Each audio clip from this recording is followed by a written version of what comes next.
ಇನ್ನು ಹಾರ್ಮುಜ್ ಜಲಸಂಧಿ ಬಳಿ ಅಮೆರಿಕ ಭೀಕರ ದಾಳಿಯನ್ನು ಮಾಡ್ತಾ ಇದೆ.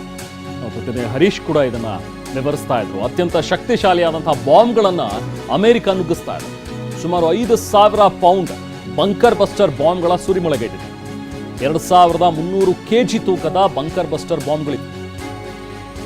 ಹಾರ್ಮುಜ್ ಬಳಿಯ ಕರಾವಳಿ ಉದ್ದಕ್ಕೂ ಕೂಡ ದಾಳಿ ಮಾಡ್ತಾ ಇದೆ ಅಮೆರಿಕ. ಭೂಮಿಯ ಆಳಕ್ಕೆ ನುಗ್ಗಿ ಸ್ಫೋಟಿಸುವಂತಹ ಬಂಕರ್ ಬಸ್ಟರ್ ಬಾಂಬ್ಗಳಿದು. ಸುಮಾರು ಒಂದು 60 ಮೀಟರ್ನಷ್ಟು ಒಳಗಡೆ ಹೋಗಿ ಅಲ್ಲಿ ಬ್ಲಾಸ್ಟ್ ಮಾಡಬಹುದಾದಂಥ ಒಂದು ಕೆಪಾಸಿಟಿ ಇರುವಂತಹ ಬಂಕರ್ ಬ್ಲಾಸ್ಟರ್ ಬಾಂಬ್ಗಳಿದು. ಇದನ್ನು ಸ್ವತಃ ಅಮೆರಿಕದ ಸೆಂಟ್ರಲ್ ಕಮಾಂಡ್ ಆಫೀಸ್ ಇದನ್ನು ಖಚಿತಪಡಿಸಿದೆ.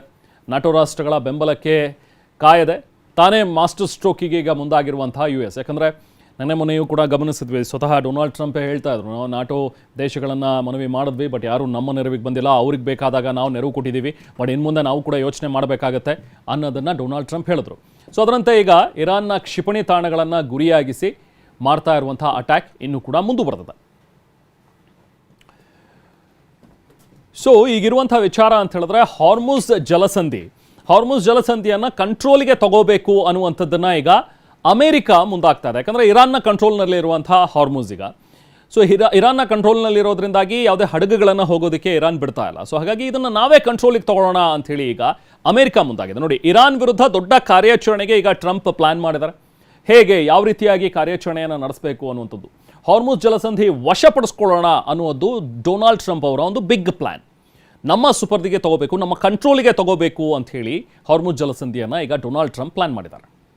ಅದರ ಭಾಗವಾಗಿ ಸೇನಾ ಕಾರ್ಯಾಚರಣೆ ಮೂಲಕ ವಶಕ್ಕೆ ಪಡ್ಕೊಳ್ಳೋದಕ್ಕೆ ಟ್ರಂಪ್ ಕೂಡ ಈಗ ರಣತಂತ್ರವನ್ನು ಹೆಣಿತಾ ಇದ್ದಾರೆ. ಸೇನಾ ಕಾರ್ಯಾಚರಣೆಯನ್ನು ಮಾಡುವ ಮೂಲಕ, ಜೊತೆಗೆ ಈ ಬಾಂಬಿಂಗ್ ಸುರಿಮಳೆ, ಸೇನೆ ಮೂಲಕವೇ ಜಲಸಂಧಿಯನ್ನು ವಶಪಡಿಸ್ಕೋಬೇಕು ಅಂಥೇಳಿ ಅಮೆರಿಕ ಮಾಡಿರುವಂಥ ಒಂದು ಬಿಗ್ ಪ್ಲಾನ್ ಇದು. ಸುಮಾರು ವಾರಗಟ್ಟಲೆ ವಾರ್ ಮಾಡೋಣ ಅಂಥೇಳಿ, ಜಲಸಂಧಿಯಿಂದಲೇ ಯುದ್ಧ ಮಾಡೋದಕ್ಕೆ ಟ್ರಂಪ್ ಈಗ ಸಿದ್ಧತೆಯನ್ನು ಮಾಡ್ಕೊಳ್ತಾ ಇದ್ದಾರೆ. ಅದು ಕೂಡ ಕಂಟಿನ್ಯೂಸ್ ಆಗಿ 1 ವೀಕ್ ಕಂಪ್ಲೀಟ್ ಅಲ್ಲೇ ಜಲಸಂಧಿಯಲ್ಲೇ ಯುದ್ಧ ಮಾಡಬೇಕು ಅನ್ನುವಂಥದ್ರ ಬಗ್ಗೆಯೂ ಕೂಡ ಅಮೆರಿಕ ಸಿದ್ಧತೆಯನ್ನು ನಡೆಸ್ಕೊಡಿದೆ. ಇರಾನನ್ನು ಪುಡಿಗಟ್ಟೋದಕ್ಕೆ ನಿರ್ಧಾರ ಮಾಡಿರುವಂಥ ಟ್ರಂಪ್ ಆ ಮೂಲಕ ಈಗ ಇರಾನ್ ಹಿಡಿತದಲ್ಲಿರುವಂಥ ಹಾರ್ಮುಜ್ ಜಲಸಂಧಿ, ಇದರಿಂದಾಗಿ ಈಗ ತೈಲ ಸಂಘರ್ಷ ಏನು ಏರ್ಪಾಡಾಗಿದೆ ಅದಕ್ಕೆ ಕಡಿವಾಣ ಹಾಕಬೇಕು ಅಂತ, ಇದಕ್ಕೆ ಈಗ ಇಸ್ರೇಲ್ ನೆರವು ಕೊಡ್ತಾ ಇದೆ. ಜಲಸಂಧಿಯಲ್ಲಿ ಸೇನೆಯನ್ನು ಇಳಿಸೋದಕ್ಕೆ ಇಸ್ರೇಲ್ ಕೂಡ ಈಗ ಸಜ್ಜುಗೊಂಡಿದೆ. ಸೊ ಕಾರ್ಯಾಚರಣೆಯ ಅಂಗವಾಗಿ ಇಸ್ರೇಲ್ ಗುಪ್ತಚರರು ಅಖಾಡಕ್ಕಿಳಿದಿದ್ದಾರೆ. ಅಂದರೆ ಯಾವ ರೀತಿಯಾಗಿ ಹೇಗೆ ಅಟ್ಯಾಕ್ಸ್ ಮಾಡ್ಬೋದು ಅನ್ನುವಂಥದ್ರ ಬಗ್ಗೆ ಈಗಾಗಲೇ ಗುಪ್ತಚರರನ್ನು ಇಸ್ರೇಲ್ ಸೇನೆ ಕೂಡ ನೇಮಿಸಿದೆ. ಅದರ ಗುಪ್ತಚರ ನಂಬರ್ 1 ಗುಪ್ತಚರ ಸಂಸ್ಥೆ ಅಂತ ಹೆಸರಾಗಿರುವಂಥದ್ದು ಮೊಸಾದ್. ಸೊ ಮೊಸಾದ್ನ ಏಜೆಂಟ್ಗಳನ್ನು ಕೂಡ ಇಲ್ಲಿ ಕಳಿಸೋದಕ್ಕೆ ನಿರ್ಧರಿಸಿದ್ದಾರೆ. ಜಲಸಂಧಿಯಲ್ಲಿ ಗುಪ್ತಚರವನ್ನು ಹೆಚ್ಚಿಸೋದಕ್ಕೆ ಮೊಸಾದ್ ಈಗ ನಿರ್ಧಾರ ಮಾಡಿದೆ.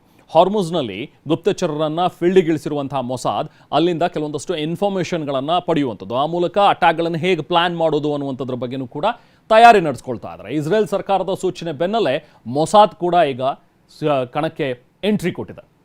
ಸೊ ಬಹುಶಃ ಈ ಸೇನೆಯನ್ನು ಬಳಸ್ಕೊಳ್ಳೋದು, ಜೊತೆಗೆ ಮೊಸಾದ್ ಸೇನೆಯನ್ನು ಬಳಸ್ಕೊಳ್ಳೋದ್ರ ಬಗ್ಗೆಯೂ ಕೂಡ ಈಗ ನೆತನ್ಯಾಹು ಗಂಭೀರ ಚಿಂತನೆಯನ್ನು ಮಾಡದಂತೆ ಕಾಣಿಸ್ತಾ ಇದೆ. ಸೊ ಓವರಾಲ್ ಈ ಒಂದು ಜಲಸಂಧಿ ಅದನ್ನು ಮೊದಲು ನಾವು ವಶಪಡಿಸ್ಕೊಂಡ್ರೆ ಸೊ ಆಗ ಇರಾನ್ ಮೇಲೆ ಕಡಿವಾಣ ಹಾಕಬಹುದು ಅಂತ. ಯಾಕಂದರೆ ಇರಾನ್ ಈಗ ಪ್ರಮುಖವಾಗಿ ಈ ಜಲಸಂಧಿಯನ್ನು ಇಟ್ಕೊಂಡೇ ಬೇರೆ ಬೇರೆ ರಾಷ್ಟ್ರಗಳ ಮೇಲೆ ಈಗ ಒತ್ತಡವನ್ನು ಹಾಕ್ತಾನೆ ಬರ್ತಾ ಇದೆ. ನಿಮ್ಮ ಶಿಪ್ಗಳನ್ನು ಬಿಡಬೇಕು ಅಂತ ಹೇಳಿದ್ರೆ ನೀವು ನಮಗೆ ನೆರವು ಕೊಡಬೇಕು ಅನ್ನುವಂಥದ್ರ ಬಗ್ಗೆ.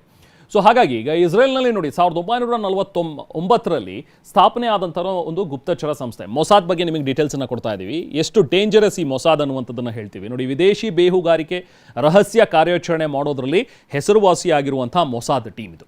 ಭಯೋತ್ಪಾದನೆ ನಿಗ್ರಹದ ಮೂಲಕ ದೇಶದ ರಕ್ಷಣೆ ಮಾಡೋದಕ್ಕೋಸ್ಕರ ಇರುವಂಥ ಒಂದು ಮೊಸಾದ್ ಟೀಮ್. ಪ್ರಧಾನಿಗೆ ನೇರವಾಗಿ ವರದಿ ಮಾಡ್ತಾರೆ, ಬೇರೆ ಇನ್ನೆಲ್ಲೂ ಕೂಡ ಬೈಪಾಸ್ ಎಲ್ಲ, ಡೈರೆಕ್ಟಾಗಿ ಪ್ರಧಾನಿಗೆ ವರದಿ ಮಾಡುವಂಥ ಮೊಸಾದ್ ಸಂಸ್ಥೆ ವಿಶ್ವದಾದ್ಯಂತ ರಾಜತಾಂತ್ರಿಕ ಮತ್ತು ರಾಜತಾಂತ್ರಿಕೇತರವಾದಂಥ ಕೆಲವೊಂದಷ್ಟು ಏಜೆಂಟ್ಗಳನ್ನು ನಿರ್ವಹಿಸುತ್ತೆ. ಯಾರು ಇದ್ರ ಏಜೆಂಟ್ ಇದ್ದಾರೆ, ಮೊಸಾದ್ಗೆ ಯಾರು ಕೆಲಸ ಮಾಡ್ತಾ ಇದ್ದಾರೆ ಯಾರಿಗೂ ಕೂಡ ಗೊತ್ತಾಗೋದಿಲ್ಲ. ಒಂದು ಸೀಕ್ರೆಟ್ ಕವರ್ ಆಪರೇಷನ್ಸನ್ನು ಮಾಡ್ತಾರೆ ಇವರು. ಅರ್ಜೆಂಟೀನಾದಲ್ಲಿ ನಾಜಿ ಯುದ್ಧದ ಅಪರಾಧಿಯನ್ನು ಇದೇ ಮೊಸಾದ್ ಪಡೆ ಪತ್ತೆ ಹಚ್ಚಿದ್ದಿತ್ತು. ಮ್ಯೂನಿಕ್ ಒಲಿಂಪಿಕ್ನಲ್ಲಿ ಇಸ್ರೇಲಿ ಕ್ರೀಡಾಪಟುಗಳ ಒಂದು ಹತ್ಯಾಕಾಂಡ ಏನಾಯ್ತಲ್ಲ, ಸೊ ಅದನ್ನು ಕೂಡ ಅದಕ್ಕೆ ಯಾರು ಕಾರಣರಾದರು, ಆ ಅಪರಾಧಿಗಳು ಯಾರು, ಆ ಆರೋಪಿಗಳು ಯಾರು ಅಂತ ಹೇಳಿ ಪತ್ತೆ ಹಚ್ಚಿದ್ದು ಕೂಡ ಇದೇ ಮೊಸಾದ್ ಸಂಸ್ಥೆ. ಸೊ ಇಡೀ ವಿಶ್ವದಲ್ಲಿ ನಾವು ಏಜೆಂಟ್ಗಳು ಅಥವಾ ಈ ಗುಪ್ತಚರ ಸಂಸ್ಥೆ ಅನ್ನುವಂಥದ್ದನ್ನು ನೋಡಿದ್ರೆ ನಂಬರ್ 1 ಸ್ಥಾನದಲ್ಲಿ ಬರುವಂಥದ್ದು ಮೊಸಾದ್. ಯಾಕಂದರೆ ಅವ್ರು ಮಾಡುವಂಥ ಒಂದಷ್ಟು ಕಾರ್ಯಾಚರಣೆಗಳು, ಅಂಡರ್ ಕವರ್ ಆಪರೇಷನ್ ಜಗತ್ ಪ್ರಸಿದ್ಧ.